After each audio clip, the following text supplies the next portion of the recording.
Hello guys, good morning. So guys, हम अपनी fundamental duties तक के हमने सभी चैप्टर्स कंप्लीट कर लिए। तो चलिए हम अपना न्यू चैप्टर स्टार्ट करते हैं, that is the amendment of the constitution. Fine. तो गाइस अपना देख सकते हैं चैप्टर नंबर 10 है। तो चलिए हम स्टार्ट करते हैं गाइस। इसके अलग से प्रीवियस ईयर क्वेश्चंस नहीं है, बिकॉज जो अमेंडमेंट ऑफ द कॉन्स्टिट्यूशन और जो basic structure of the constitution की जो क्वेश्चंस है ना, वो मतलब कि आपस में क्या है, सब कुछ लिंक हो जाते हैं। ठीक है, तो चलिए प्रीवियस ईयर क्वेश्चंस तो इसमें नहीं है, लेकिन हाँ चैप्टर वाइज जो क्वेश्चन है वो हम डिस्कस करेंगे। देखो, अमेंडमेंट ऑफ द कॉन्स्टिट्यूशन मतलब कि आप कॉन्स्टिट्यूशन को किस तरह से अमेंड कर सकते हैं। देखो, अभी क्या डिफरेंट कॉन्स्टिट्यूशन हैं डिफरेंट कंट्रीज के। तो इंडिया का जो कॉन्स्टिट्यूशन है वो आपको पता है, ना ही ज़्यादा रिजिड है और ना ही ज़्यादा फ्लेक्सिबल है, या फिर हम बोल सकते हैं कि फ्लेक्सिबल भी नहीं है और इतना रिजिड भी नहीं है, या फिर फ्लेक्सिबल रिजिड दोनों का एक ब्लेंड है। राइट। तो एक तरह का ऐसा नहीं है कि मतलब कि हम उसको अमेंड कर सकते हैं अपने कॉन्स्टिट्यूशन को जैसा हमें लगता है, कंडीशंस की तरफ और नीड्स की तरफ। हाउएवर जो हमारा अमेंडमेंट का जो प्रोसीजर है वो ना ही बहुत ज़्यादा ईजी है जैसा कि ब्रिटेन में है। तो आपको पता होना चाहिए कौन सी कंट्री में जो अमेंडमेंट करने का प्रोसीजर बहुत ज़्यादा ईजी है, ब्रिटेन में, और ना ही अमेंडमेंट करने का जो प्रोसीजर है बहुत ज़्यादा डिफिकल्ट है जैसे कि यूएसए में। इन अदर वर्ड्स हम ये बोल सकते हैं जो इंडिया का कॉन्स्टिट्यूशन है वो ना ही ज़्यादा फ्लेक्सिबल है और ना ही रिजिड है, बल्कि एक तरह का ब्लेंड है, blend of flexibility and the rigidity. Fine. Article 368 समझे चाहिए, आपको पता होना चाहिए। हम जो अमेंडमेंट करते हैं कॉन्स्टिट्यूशन में वो कौन करता है, वो सिर्फ पार्लियामेंट करती है। राइट। और पार्लियामेंट के पास से सिर्फ पावर है किसी भी हमारे कॉन्स्टिट्यूशन में किसी भी फीचर को अमेंड कर सकती है। ठीक है, under article 368। Fine. State legislatures कभी भी अमेंडमेंट नहीं कर सकती, ये आपको पता होना चाहिए। फाइन। और ये किसके अंडर पावर है, अंडर आर्टिकल 368 और इन पार्ट 20 या फिर पार्ट, हाँ मतलब ठीक है, article 368 in part 20 of the constitution, ये सभी डील करता है with powers of the parliament to amend the constitution and its procedure. देखो गाइस, अब इस लाइन को बहुत इंपॉर्टेंट से पढ़ना, अच्छे से पढ़ना। मतलब कि आर्टिकल 368 में दोनों चीज़ें गिवन है कि आप कैसे उसको पावर भी है कि पावर किस तरह से आप पार्लियामेंट को पावर मिली हुई है कि वो कॉन्स्टिट्यूशन को अमेंड कर सकती है, और उसमें प्रोसीजर भी है कि किस प्रोसीजर से वो अमेंड कर सकते हैं। Right. So it contains both power and procedure to amend the constitution. Fine. It states कि पार्लियामेंट क्या कर सकती है, अपनी कॉन्स्टिट्यूएंट पावर को यूज करके क्या कर सकती है, अमेंड कर सकती है। कैसे अमेंड कर सकती है, या तो कुछ ऐड कर सकती है, वेरी कर सकती है, या किसी भी प्रोविजन को रिपील मतलब कि बिल्कुल खत्म कर सकती है। ठीक है, इन अकॉर्डेंस, और ऑफ कोर्स किसके अकॉर्डिंग करेगा, as per procedure laid down for the purpose, मतलब जैसा प्रोसीजर है उसी के अकॉर्डिंग काम करेगी। हाउएवर पार्लियामेंट ने ये भी बोला है आप कॉन्स्टिट्यूशन को अमेंड कर सकते हो, आपके पास पावर है, लेकिन आप उसके बेसिक स्ट्रक्चर ऑफ कॉन्स्टिट्यूशन को चेंज नहीं कर सकते, उसको अमेंड नहीं कर सकते।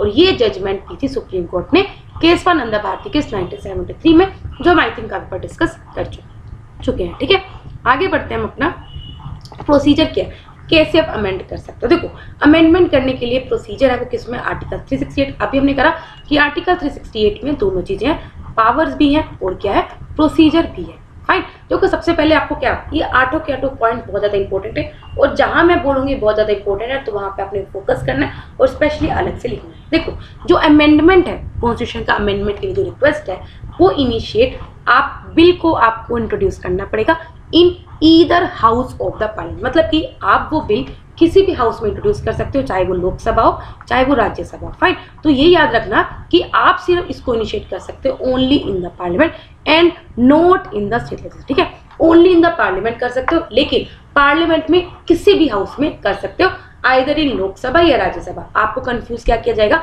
कि क्या आप कॉन्स्टिट्यूशन अमेंडमेंट बिल को इंट्रोड्यूस सिर्फ लोकसभा में कर सकते हो या सिर्फ राज्यसभा में कर सकते हो। तो you should know in either house of the parliament and not in state legislature. इसके अलावा बिल को क्या कौन इंट्रोड्यूस कर सकता है, उस बिल को कोई भी इंट्रोड्यूस कर सकता है, चाहे वो मिनिस्टर हो या फिर वो प्राइवेट मेंबर हो। ठीक है, तो यहाँ पे आपको पता नहीं चाहिए। देखोगे, आपको पता है जो मेंबर्स होते हैं पार्लियामेंट्स के, ठीक है, जिनको हम एमपीज बोलते हैं, फाइन, वही मेंबर ऑफ पार्लियामेंट हो गया।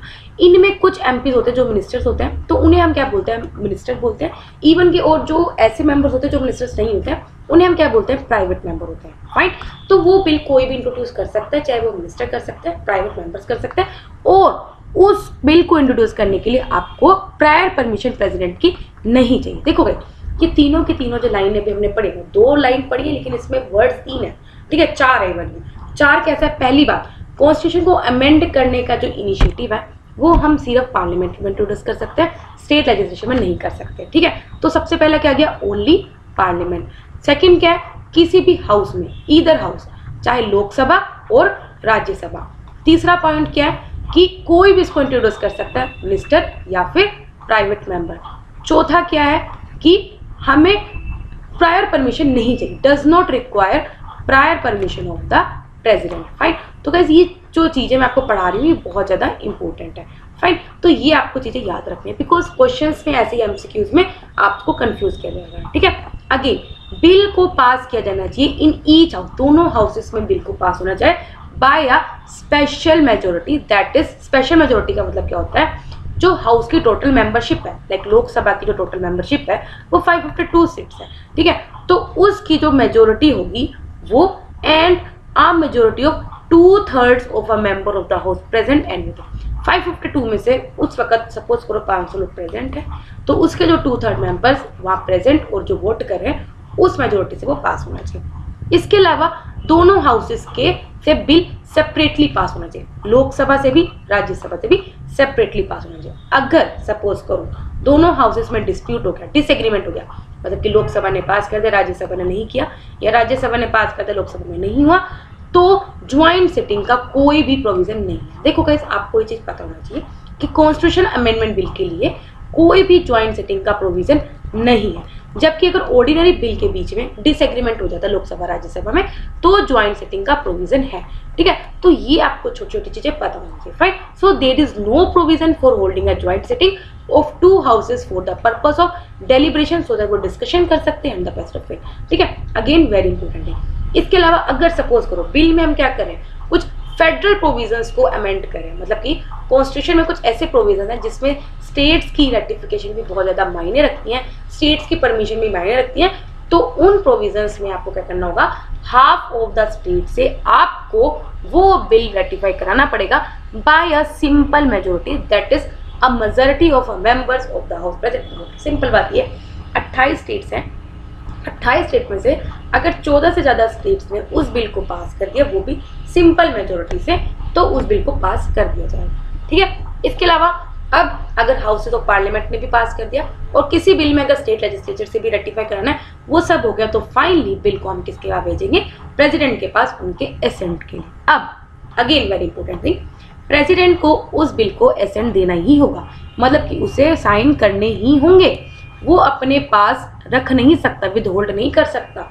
और ना ही बिल को रिटर्न कर सकता कि आप रिकंसीडर करो। ठीक है, अगेन वेरी इंपॉर्टेंट है। आपको लगता है कि वीटो पावर्स होती है प्रेसिडेंट के पास, लेकिन अगेन कॉन्स्टिट्यूशन अमेंडमेंट बिल में प्रेसिडेंट को साइन करना ही पड़ता है, अपना असेंट देना ही पड़ता है, वो विद होल्ड नहीं कर सकता और ना ही रिटर्न कर सकता टू द पार्लियामेंट। ठीक है, अगेन 8वां पॉइंट, लास्ट पॉइंट, प्रेसिडेंट ने एक बार असेंट दे दिया तो वो बिल क्या बन जाएगा, एक्ट बन जाएगा, that is a constitution amendment act, और वो कॉन्स्टिट्यूशन क्या करेगा, अमेंड हो जाएगा in accordance with the terms of the act. ठीक है, तो गाइस आई होप आपको समझ में आएगा। ठीक है, थोड़ा सा पॉज करो वीडियो और इसको रिपीट करो, तो सो दैट आपको अच्छे से समझ में आ जाए किस तरह से अमेंडमेंट कर सकते हो। देखो गाइस, आर्टिकल 368, देखो अभी हम कह रहे हैं कि अमेंडमेंट करने की पावर आर्टिकल 368 के अंदर, लेकिन आर्टिकल 368 दो तरह से अमेंडमेंट प्रोवाइड करता है। फाइन, आर्टिकल 368 दो तरह से अमेंडमेंट प्रोवाइड करता है, एक तो स्पेशल मेजोरिटी और दूसरा है special majority plus through the ratification of half of the states. ठीक है, तो ये दो तरह से अमेंड कर सकते हो, लेकिन कुछ और आर्टिकल्स के अंदर क्या कर सकते हो, आप कॉन्स्टिट्यूशन को अमेंड कर सकते हो, कॉन्स्टिट्यूशन के सर्टेन प्रोविजंस को अमेंड कर सकते हो बाय अ सिंपल मेजोरिटी। मतलब कि ओवरऑल कॉन्स्टिट्यूशन को अमेंड करने के 3 वेज है, लेकिन आर्टिकल 368 के अंदर 2 है। Fine, so you should know कि आर्टिकल 368 के अंदर 2 है, लेकिन वैसे ओवरऑल कितने हैं, 3 है। ठीक है, तो 3 वेज में हम अमेंड कर सकते हैं। सबसे पहले सिंपल मेजोरिटी, जो आर्टिकल 368 के अंदर कवर नहीं है। ठीक है, नहीं है। ठीक है, स्पेशल मेजोरिटी, ये आर्टिकल 368 के अंदर है, special majority of the parliament and the ratification of half of the state legislature, ये भी आर्टिकल 368 के अंदर है। ठीक है, नेक्स्ट है, अब हम देखते हैं कौन कौन से प्रोविजन हम सिंपल मेजोरिटी से क्या कर सकते हैं, अमेंड कर सकते हैं। ठीक है, जो outside the scope of article 368 को यहाँ पे भी लिखा है कि वो आर्टिकल 368 के अंडर नहीं कवर होता। सपोज करो अगर आपने क्यों न्यू स्टेट्स को आप एडमिशन कर रहे हो, एस्टेब्लिश कर रहे हो, तो आप बिना सिंपल मेजोरिटी से अमेंड करके क्या कर सकते हो, आप ले सकते हो, या आप एग्जिस्टिंग स्टेट से न्यू स्टेट्स बना रहे हो, अल्टरेशन कर रहे हो एरियाज को, बाउंड्रीज को, तो भी सिंपल कॉन्स्टिट्यूशनल सिंपल मेजोरिटी से क्या कर सकते हो, आप अमेंड कर सकते हो। अगर स्टेट्स की लेजिस्लेटिव काउंसिल को एबोलिश करो। अब आप सोच रहे होंगे कि स्टेट्स का काम आ गया, तो मे भी इसमें रेटिफिकेशन ऑफ स्टेट्स चाहिए, ठीक है। तो गाइस यही तो यहाँ पे आपको चीज़ देखनी है, ठीक है। यही आपको यूपीएससी कंफ्यूज करेगा कि आप देख रहे हो कि हम किसी एग्जिस्टिंग स्टेट में से नई स्टेट बना रहे हैं, उनका एरिया चेंज कर रहे हैं, उनका नाम चेंज कर रहे हैं, या फिर नई स्टेट ऐड कर रहे हैं और हम स्टेट्स का ही नहीं कंसर्न ले रहे। तो हाँ भाई, यहाँ पे हम स्टेट का कंसर्न नहीं लेते, ठीक है। तो आपको पता होना चाहिए हम सिंपल मेजोरिटी से कर रहे हैं सारा काम, ठीक है। अभी हम एमसीक्यूज लगाएंगे तो आपको पता चल जाएगा कि सिंपल मेजोरिटी से काम चल रहे हैं, ठीक है। इसके अलावा जो सेकंड शेड्यूल में सभी चीज़ें हैं जो भी प्रेसिडेंट, गवर्नर, स्पीकर, जजेस वगैरह की जो एमाउंटमेंट, सैलरीज, अलाउंसेस, प्रिविलेजेस हो गए, इन सब में कुछ चेंज करना, अमेंड करना तो सिंपल मेजोरिटी से कर सकते हो। पार्लियामेंट में क्योरम जो होना चाहिए मिनिमम, ठीक है, मिनिमम नंबर, कोई भी आप क्योरम का मतलब क्या होता है, minimum number of people, so that आप उन चीज़ की प्रोसेसिंग स्टार्ट कर सको। अगर आपने एमपीज के सैलरीज एंड अलाउंसेस के में कुछ चेंज करना हो, सिंपल मेजोरिटी से कर सकते हो। Rules of procedures in Parliament, privileges of Parliament, its members and its committee, use of English language in Parliament, number of person जजेस in the supreme Court. Person जजेस का मतलब क्या होता है, कुछ सुपीरियर जजेस होते हैं, ठीक है, मतलब कुछ चीफ जस्टिस ऑफ इंडिया से तो कम होते हैं, इन्फीरियर होते हैं, लेकिन वैसे सुपीरियर जजेस होते हैं। कन्फर्मेंट ऑफ मोर जुरिसडिक्शन, अगर आप सुप्रीम कोर्ट की जुरिसडिक्शन बढ़ा रहे हो। यूज ऑफ ऑफिशियल लैंग्वेज, तो ये सब चीज़ों के जो प्रोविजंस है वो आप सिंपल मेजोरिटी से चेंज कर सकते हो। Citizenship, acquisition, termination, elections to parliament. देखो यहाँ पे काउंट नोट किया जाए, पार्लियामेंट और स्टेट लेजिस्लेचर के इलेक्शंस में अगर आपको कुछ प्रोविजन में चेंज करना है, सिंपल मेजोरिटी से कर सकते हैं। लेकिन अगर वही प्रेसिडेंट आएगा ना, वो आपका चला जाएगा रेटिफिकेशन ऑफ स्टेट के साथ, ठीक है। तो यहाँ पे क्या करना है, अच्छे से फोकस करना है। Delimitation of constituencies, union territories, 5th schedule, 6th schedule, ठीक है। ये सब में आपको कुछ प्रोविजन में चेंज करना है, सिंपल मेजोरिटी से कर सकते हो। स्पेशल मेजोरिटी का मतलब क्या होता है, स्पेशल मेजोरिटी के में क्या होता है, इसमें ये होता है कि जो भी टोटल मेंबरशिप है हर एक हाउस की, the majority of provisions in the constitution need to be amended by special majority. That is, इसका मतलब क्या है, majority of the total membership of each house and a majority of 2/3 of that member of the each house present and voting, ठीक है। Total membership का मतलब ये होता है जो मेंबर्स उसके हाउस के उस वक्त वहाँ है, मतलब कि टोटल मेंबर कितने हैं उसके, इररिस्पेक्टिव कि वहाँ पे प्रेजेंट है या नहीं, एब्सेंट है या नहीं, ठीक है, वो हम काउंट नहीं करते हैं, ठीक है। स्ट्रिक्टली स्पीकिंग जो स्पेशल मेजोरिटी है वो आपको कब चाहिए होती है, देखो प्रोविजंस के लिए, अगर आपको अमेंड करना है फंडामेंटल राइट्स में, डीपीएसपी में, या फिर कोई और अदर प्रोविजन जो ऊपर वाली कैटेगरी और थर्ड कैटेगरी में कवर नहीं होते, ठीक है। तो हम थर्ड कैटेगरी देख लेते हैं, that is the special majority of parliament and consent of state, right. ये कुछ प्रोविजंस होते हैं जिसमें हम फेडरल स्ट्रक्चर को चेंज करते हैं, तो उसमें हमें कुछ कंसेंट चाहिए होता है of half of the legislature. मैं आपको बता दिया 28 स्टेट में से 14 स्टेट की लेजिस्लेचर ने अगर कंसेंट दे दिया सिंपल मेजोरिटी से, तो उसको पास कर दिया जाएगा, ठीक है। अब आप देख सकते हो कौन कौन से प्रोविजंस है। Election of president and it's manner, very important, अभी मैंने आपको डिस्कस किया है। Extent of the executive power of union and the state, अगर आप यूनियन एंड स्टेट की एग्जीक्यूटिव पावर को एक्सटेंड करें। सुप्रीम कोर्ट, हाई कोर्ट से related, distribution of legislative power between union and states, GST council, any of the list 7 schedule. 7 schedule में कोई change होगा तो आपको रेटिफिकेशन लेनी पड़ेगी क्योंकि स्टेट्स की, representation of states in parliament, even की आर्टिकल 368 को अगर आपने अमेंड करना है तब भी आपको क्या करना पड़ेगा, रेटिफिकेशन ऑफ स्टेट्स आपको चाहिए, फाइन। तो इस तरह से तीनों चीज़ें हमने डिस्कस कर लिए।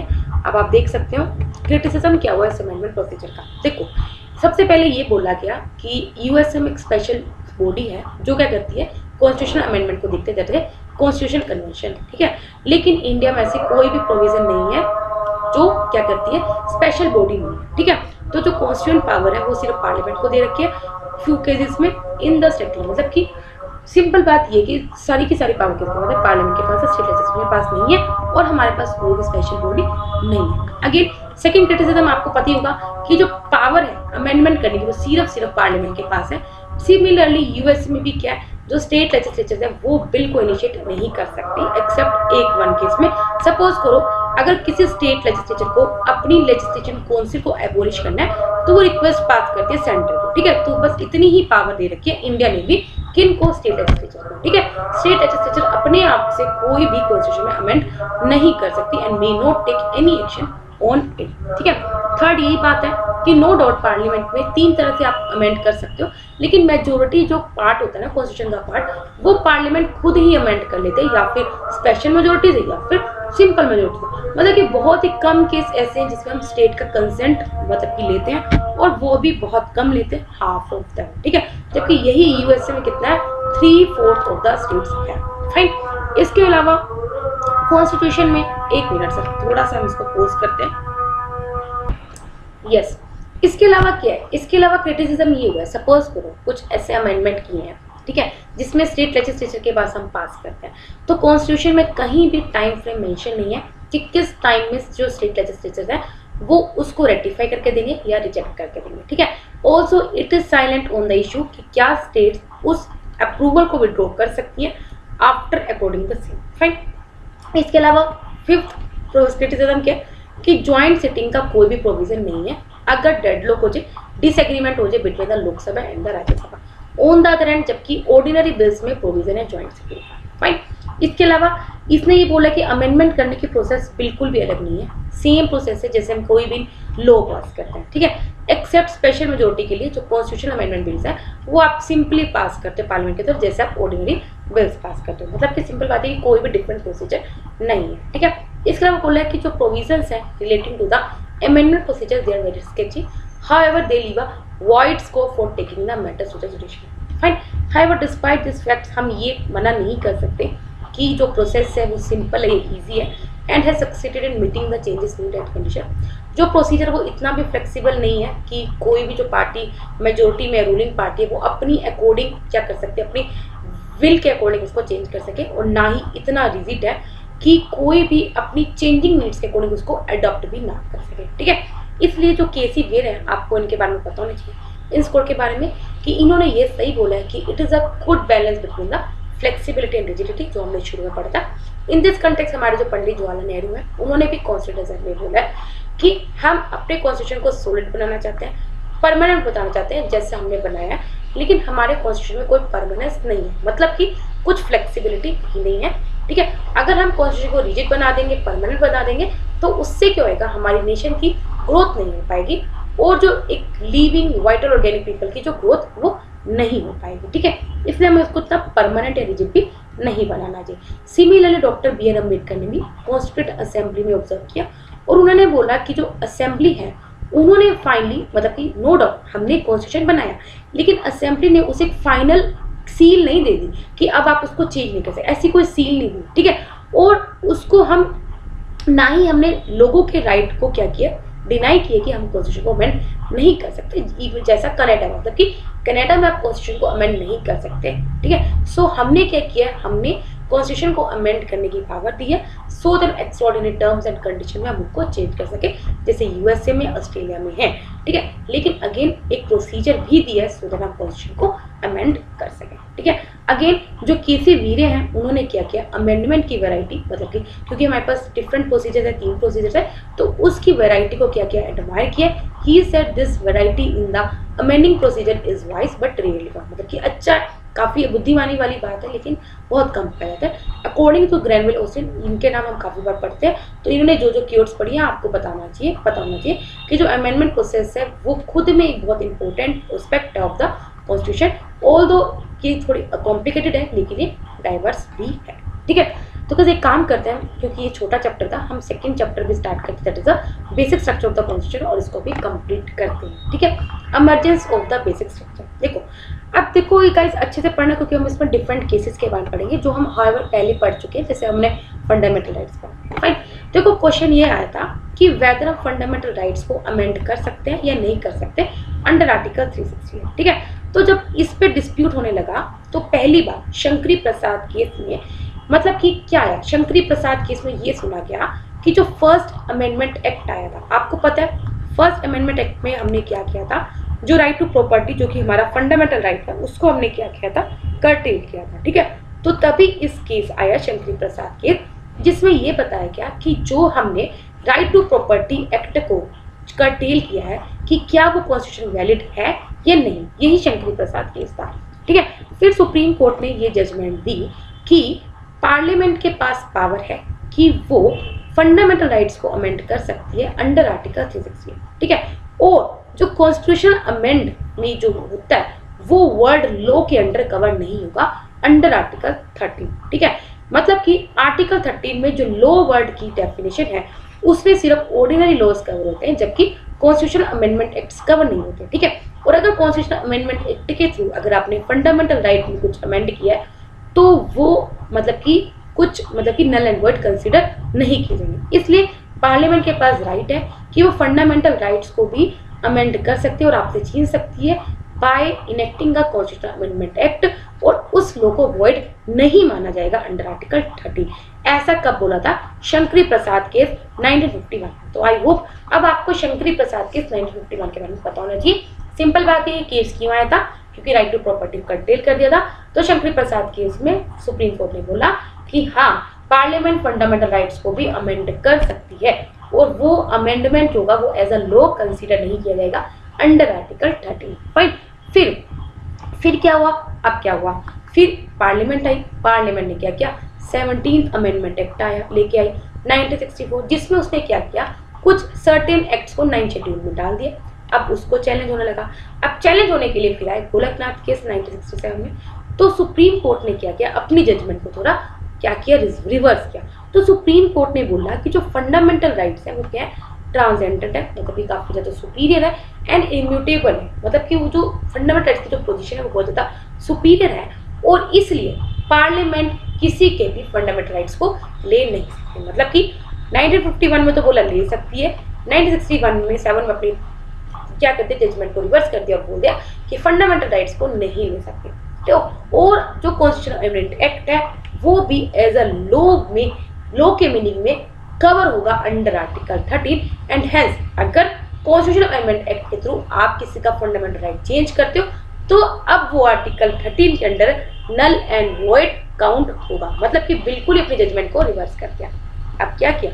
मैंने बोला था ना, क्योंकि डिस्प्यूट होने लगा था between judiciary and the legislature. फिर पार्लियामेंट ने क्या किया? फिर पार्लियामेंट ने किया 24th अमेंडमेंट एक्ट पास किया, ठीक है, और इस एक्ट में अमेंड करके उन्होंने आर्टिकल 13 और आर्टिकल 368 में अमेंडमेंट किया। एक सेकेंड, ठीक है। तो अब क्या हुआ? पार्लियामेंट ने 1967 मतलब की रिएक्शन देखा और 24th अमेंडमेंट एक्ट पास किया, और उसमें क्या किया? आर्टिकल 13 और आर्टिकल 368 को अमेंड कर दिया। अब क्या किया? देखो इसमें क्या किया पार्लियामेंट ने, क्या किया 24th अमेंडमेंट एक्ट में पार्लियामेंट ने क्या किया कि अंडर आर्टिकल 368 जो भी फंडामेंटल राइट्स अगर लिए जाते हैं उनको एज अ लॉ कंसीडर नहीं किया जाएगा under meaning of article. Simple बात क्या है, मतलब कि पार्लियामेंट अपनी बात पढ़ी हुई है, सुप्रीम कोर्ट अपनी बात पढ़ा हुआ है। पार्लियामेंट ने अब क्या बोल दिया कि अगर हम आर्टिकल 368 के अंदर किसी के फंडामेंटल राइट्स में चेंज करते हैं तो सिर्फ पहले तो सभी में बोल रहा था, अब सिर्फ फंडामेंटल राइट चेंज करते हैं तो वो आर्टिकल 13 के अंदर लॉ कंसीडर नहीं किया जाएगा, ठीक है।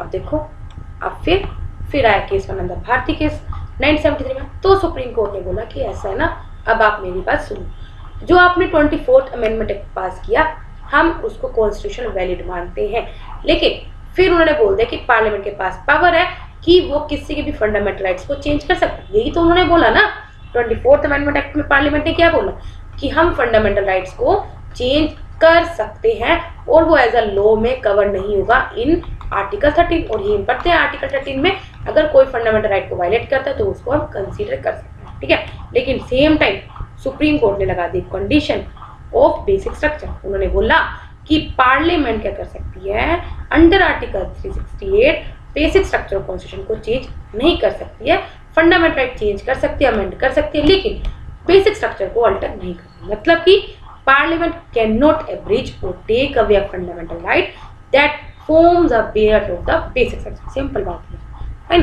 अब जो डॉक्ट्राइन हुई बेसिक, मतलब कि फर्स्ट टाइम जो डॉक्ट्राइन आया बेसिक स्ट्रक्चर का वो 1973 में केस बना था भारतीय केस में, लेकिन फिर विद टाइम क्या किया सुप्रीम कोर्ट ने, क्या किया बेसिक स्ट्रक्चर की जो डॉक्ट्राइन है उसको रीअफर्म करती थी। जैसे इंदिरा नेहरू गांधी केस 1975 में, इसमें क्या हुआ था 39th अमेंडमेंट एक्ट के कुछ प्रोविजंस को सुप्रीम कोर्ट ने इनवैलिड ठहराया, जिसमें क्या किया था, देखो 39th अमेंडमेंट एक्ट में कुछ डिस्प्यूट्स आया था, election disputes involve with the prime minister and speaker of the Lok Sabha.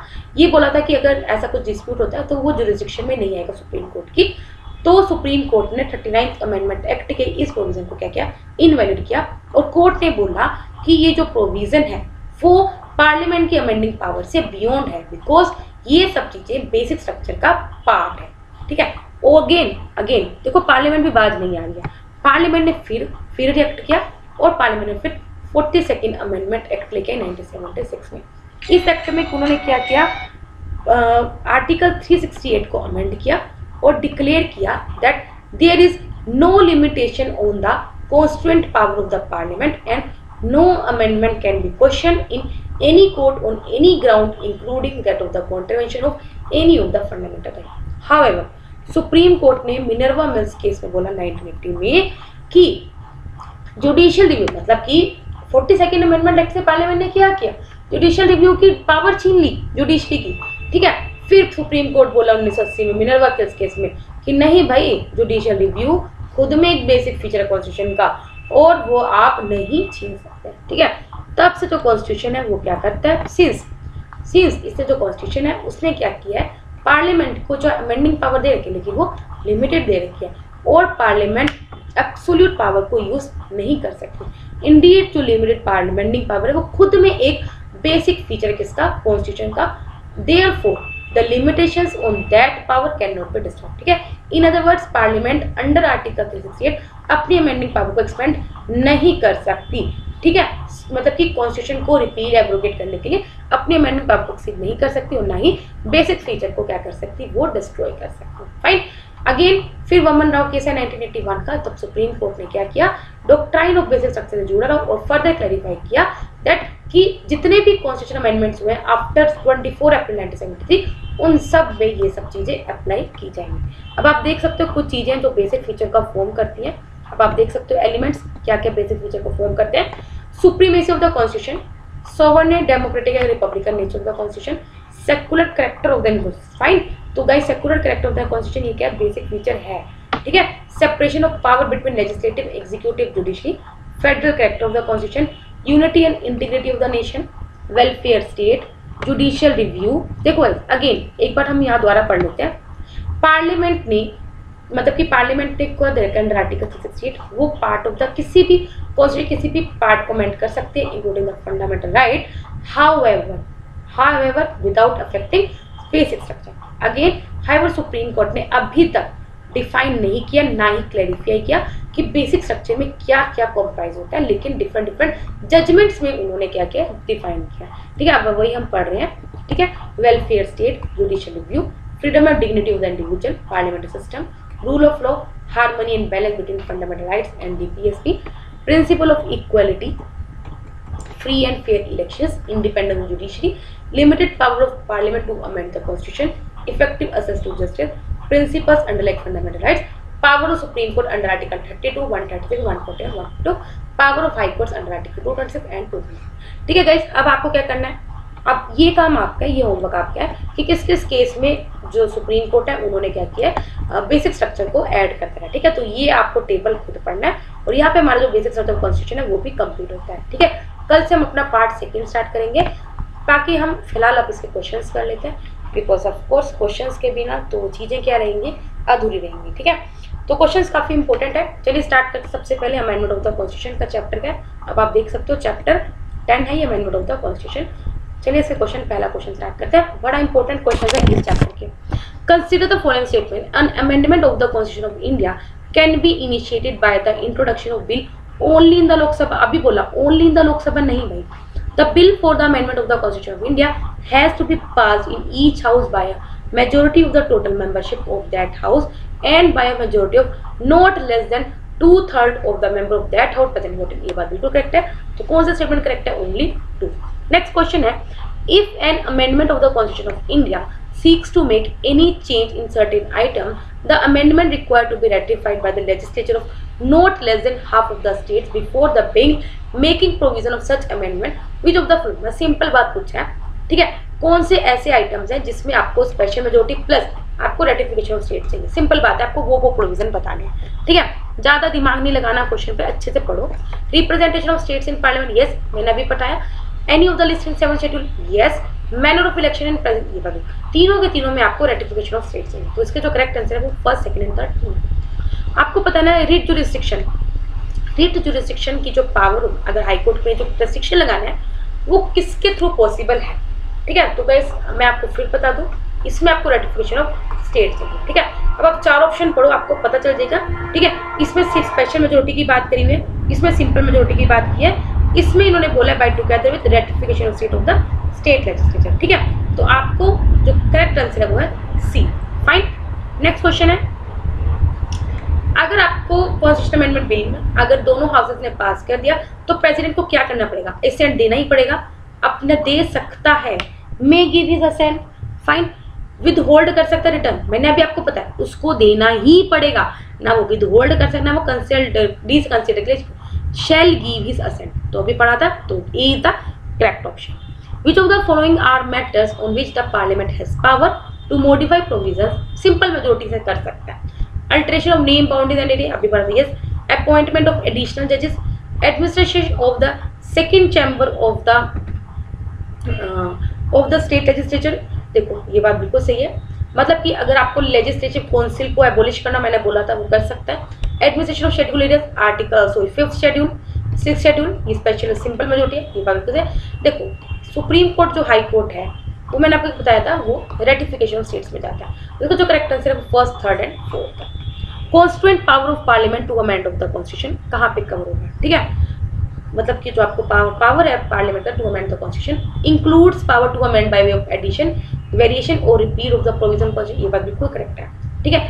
Is unrestricted bye inherent, नहीं भाई हमने कोई लिमिटेशन थोड़ा लगाई। Is not procedurally limited, no actually नहीं। देखो जो पार्लियामेंट के बाद पावर है कॉन्स्टिट्यूशन को अमेंड करने का, वो कैसे कर सकते हैं? किसी को ऐड करके, वेरी करके, रिपीट करके। पहले की 3-4 लाइनें जो हमने पढ़ी थी वही सेम लाइन है। नेक्स्ट क्वेश्चन है, a change in which of the following does not require ratification of the, again guys कौन सा ऐसा प्रोविजन है जिसमें आपको रेटिफिकेशन की जरूरत नहीं पड़ेगी? एनी ऑफ द लिस्ट नहीं, 7th शेड्यूल में तो आपको चाहिए। द प्रोविजन ऑफ आर्टिकल 6 नहीं, इसमें भी आपको चाहिए। Article 73 about extent of executive power of the union, देखो इसमें भी चाहिए। Article 161 about power of the government, ये नहीं चाहिए। तो आर्टिकल जो करेक्ट आंसर वो है D. Which of the following features are present in the Indian constitution? Multiple procedure amendment, ये बिल्कुल 3 है। States are not empowered to initiate amendment, ये बात भी सही है। Joint setting of parliament to amendment, joint setting का तो प्रोविजन नहीं है ना, तो ओनली तो 1st एंड 2nd है वो इसका correct statement. Next question, a constitution amendment shall also be ratified by the legislature, again है सिंपल पूछा कौन सा प्रोविजन है जिसमें आपको लेजिस्लेचर का भी रेटिफिकेशन चाहिए? फंडामेंटल राइट डीपीएसपी, देखो इसके तो आप स्पेशल मेजोरिटी में हो जाएगा। फंडामेंटल ड्यूटीज, हाई कोर्ट, देखो हाई कोर्ट प्रोविजन के लिए आपको लेजिस्लेचर का चाहिए, ठीक है। तो जो करेक्ट आंसर है वो है डी। नेक्स्ट क्वेश्चन है, an amendment of the constitution of India for the purpose of creating a new state. New state create करने तो आपको कैसे पास करना होगा? अभी डिस्कस किया था, सिंपल मेजोरिटी से वो पास हो जाएगा, ठीक है। सिंपल मेजोरिटी बाय, ठीक है। नहीं स्टेट्स की हमें कंसीडर नहीं चाहिए, ना स्पेशल मेजोरिटी, कुछ नहीं, सिंपल मेजोरिटी से पास हो जाएगा। द प्रोविजन ऑफ आर्टिकल 368 में deals with powers of parliament to amend the constitution, पहले सभी ऑप्शंस पढ़ना।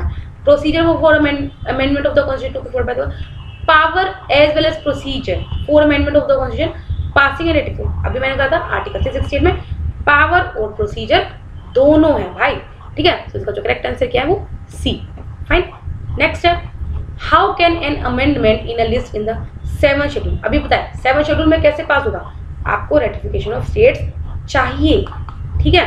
बताओ अब majority of the bill membership of that house, नहीं मेजोरिटी से नहीं होगा, बाय मेजोरिटी, स्पेशल मेजोरिटी से भी नहीं होगा, ठीक है। नेक्स्ट क्वेश्चन है, a majority of the total membership shall also requires to the ratification of not less than 1 of the states या not less than 2/3 of the state. देखो भाई इसमें जो सही है वो है by not less than 1 of the state, so correct answer क्या है इसमें? सी। हम क्या पढ़ते हैं? सिंपल मेजोरिटी ना। नेक्स्ट है, कौन से अमेंडमेंट में आपको लेजिस्लेचर का रेटिफिकेशन चाहिए?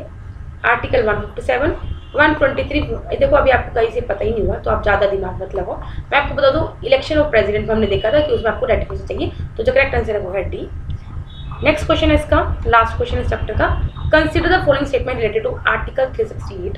अ constitution amendment bill can be passed at a joint session of a parliament in case of a deadlock. मैंने आपको बताया ज्वाइंट सेशन नहीं होता।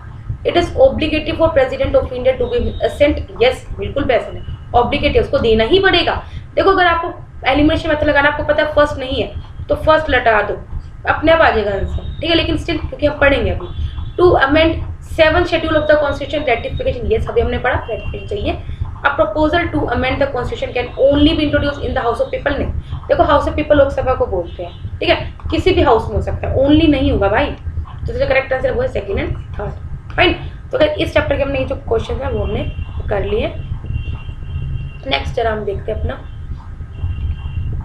Answer. Yes, basic structure of the constitution के चैप्टर क्वेश्चन स्टार्ट करते हैं हम अपना पहला क्वेश्चन। कौन सा consider as a part of basic structure, आपको बताना है कौन सा बेसिक स्ट्रक्चर फॉर्म करता है। Republican and democratic form of the government, ये बात बिल्कुल सही है। सेकुलर करेक्टर भी बताइए करता है, ठीक है। Division between fundamental rights and division नहीं है, बैलेंस है। Federal collector, yes. तो करेक्ट स्टेटमेंट क्या है, first second and fourth. Next है the power of amendment under article 368 does not include the power to alter the basic structure constitution, ये बात बिल्कुल सही है, आप अल्टर नहीं कर सकते। Right to call does not form a part of basic structure, गलत भाई। तो फर्स्ट स्टेटमेंट करेक्ट है, सेकंड स्टेटमेंट इनकरेक्ट है। सो जिसका स्टेटमेंट करेक्ट ऑप्शन है C. Which one of the following is the correct statement. The power of Parliament to amend the Constitution of India as a constitutional power was laid under Article 368 by, मतलब article 368 में जो parliament को जो power दी है वो किस amendment के through the थी, तो मैं आपको बता दूं 24th अमेंडमेंट 1971। तो इसका जो करेक्ट आंसर है वो है बी। नेक्स्ट है in which case did the supreme court ने ये बोला था पहली बार बेसिक स्ट्रक्चर को, तो आपको पता है पहली बार बेसिक स्ट्रक्चर कब आया था, 1973 में केस बनांदा भारती केस में। करेक्ट आंसर क्या है, सी। कौन सा स्टेटमेंट इसमें करेक्ट है, the constitution clearly lays down the word basic structure, मैंने आपको बोला ना कॉन्स्टिट्यूशन में ना सुप्रीम कोर्ट ने किसी ने क्लियरली डिफाइन नहीं किया हो, तो गलत है। Supreme court is elaborately defined, क्या इलेबोरेट डिफाइन कर चुका है, no. Law commission with the help of attorney general of India has defined the basic structure, नहीं, इनकी तो हमने बात ही नहीं करी। Neither the supreme court nor the parliament has defined the basic structure, ये बात बिल्कुल करेक्ट है। करेक्ट आंसर क्या है, डी। नेक्स्ट क्वेश्चन है which one of the following amendments inserted provision saying that nothing in article 13 shall apply to any amendments made under article 368, कौन से amendment में थ्रू ये प्रोविजन को हमने ऐड किया गया था, आपको पता होगा 24th अमेंडमेंट एक्ट 1971, ठीक है। तो करेक्ट आंसर क्या हो जाएगा 24th। अंडर आर्टिकल 368 पार्लियामेंट के पास पावर नहीं है to repeal fundamental because these are enriched in part third, because they are human right transcendental, ये part because they are part of basic structure, ठीक है। कुछ भी चेंज कर सकते हैं पार्लियामेंट, बस उसका बेसिक स्ट्रक्चर चेंज नहीं होना चाहिए, ठीक है। सो करेक्ट आंसर क्या है, डी। फाइन। नेक्स्ट क्वेश्चन है which one of the following cases prompted the parliament to enact 24th constitution amendment act, ठीक है। किस केस में इसको सुनवाई करी थी, आपको पता ही होगा, गोलकनाथ केस में की थी 1967 में। शंकरी प्रसाद केस में तो फर्स्ट अमेंडमेंट एक्ट का सुना था, ठीक है। तो करेक्ट आंसर क्या है इसका, बी। नेक्स्ट है By amendment, Parliament cannot destroy the basic feature of constitution, ये बात बिल्कुल सही है। The power to amend does not include the power to abrogate, ये बात बिल्कुल सही है, ठीक है। दोनों स्टेटमेंट बिल्कुल करेक्ट है and statement second is the correct explanation of statement. Last question, the Supreme Court invalidated a provision of the 42nd Amendment Act which enlarged the scope of Article 368 to amend the fundamental laws on the ground that, क्या किस ground पे कुछ provision को invalid किया था 42nd amendment act के। It requisite number of states that have not ratified the amendment. Amendment has been enacted during the emergency, नहीं थी, emergency 1975 में लगी थी, क्या amendment abrogated a basic feature of the, ये बात बिल्कुल सही है।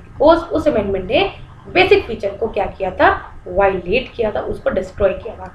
राज्यसभा एड नहीं, ऐसा कुछ नहीं है। तो करेक्ट आंसर क्या है इसका, सी, ठीक है। तो गाइस यहाँ पे हमारे पार्ट फर्स्ट कंप्लीट हो गया, उसके प्रीवियस क्वेश्चन भी हो गए, ठीक है। चैप्टर वाइज हमने एमसीक्यूज भी कर लिए और अब डिटेल लाइन बाय लाइन हमने क्या कर लिया, लक्ष्मीकांत में पढ़िए, ठीक है। चलो हम इस वीडियो में पर्टिकुलर इतना ही रखते हैं। अगर आपको वीडियो पसंद है लाइक करना, बाकी कोई डाउट हो आप मुझसे टेलीग्राम पे पूछ सकते हैं। बाकी तब तक बाय बाय, टाटा।